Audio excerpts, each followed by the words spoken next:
Details behind this plea agreement just filed that appears to wrap up the investigation into Hunter Biden. Kristen, good morning. Hi, Savannah. Good morning to you. This is a 5-year investigation that has now been wrapped up. And as you say, this is a Trump-appointed U.S. attorney for Delaware who has reached a plea agreement with Hunter Biden in which he is expected to plead guilty to 2 federal misdemeanor counts of failing to pay his taxes. Now, notably, he also faces a separate gun possession charge. That is likely going to be dismissed if he meets the conditions that have been hammered out under this agreement. We are getting a statement from the attorney from Hunter Biden who tells NBC News, quote, "With this announcement of 2 agreements between my client, Hunter Biden, and the United States Attorney's Office for the District of Delaware, it is my understanding that the 5-year investigation into Hunter is resolved." Now, taking a step back here, Savannah, what is happening is that Hunter is not being charged with the potentially more serious allegations of potential criminal misconduct, business dealings, scrutiny of his business dealings with Chinese-owned businesses, Ukrainian businesses. This will undoubtedly become a political matter. Now, we are reaching out to, of course, the White House. We have not heard from the White House yet about this.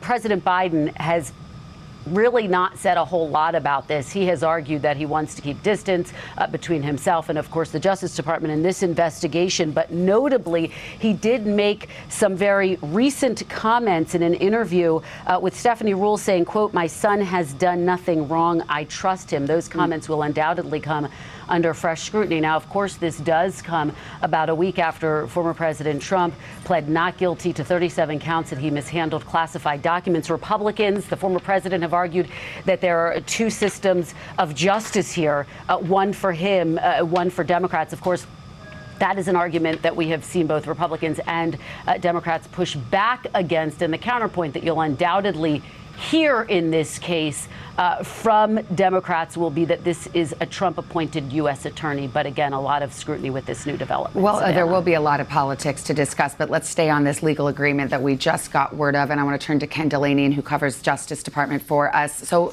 Hunter Biden's attorneys are saying this is essentially a global resolution of this 5-year-long investigation into Hunter Biden that looked at his taxes, this gun charge, but as Kristen referred to, also was scrutinizing business dealings that he had overseas, whether or not he had failed to register as a foreign agent, among other items. Is it your understanding that this investigation looked into those matters and has now concluded there are no charges forthcoming? Good morning, Savannah. I certainly know from my own reporting that the investigation did look into those matters. And I guess the way to put it is we have no reason to doubt the on-the-record statement from Mr. Biden's attorneys that this resolution concludes the inquiry. As you know, NBC News reported that Hunter Biden received some $11 million from 2013 through 2018 for his work with a Ukrainian firm and a Chinese business person. And that work and some other issues are now the subject of investigations by congressional Republicans. But we also know that the Justice Department took a look at those issues. And if Hunter Biden's attorneys are to be believed, found no evidence of wrongdoing.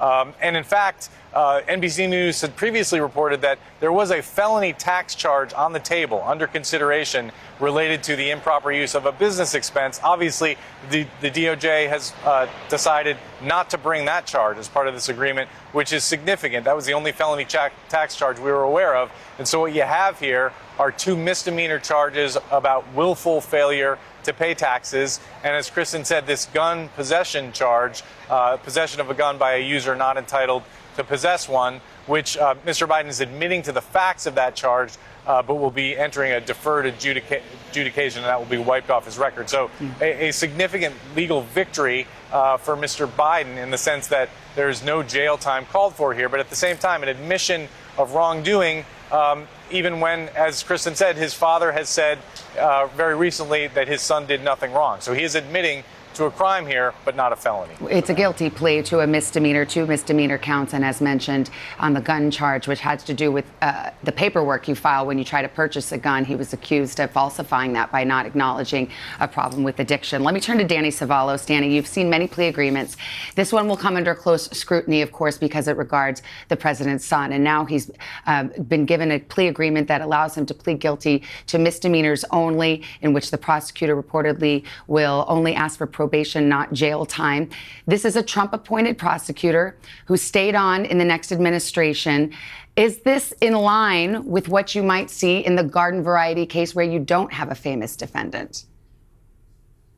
Yes, given these charges, because the vast majority of federal cases are felonies. But if you take a look, for example, at the lowest level of the United States sentencing guidelines, they will go from 0 to 6 months, and that will include felonies. Let's say, for example, a false statement, Section 1001. We've seen that in the case of folks like former General Michael Flynn.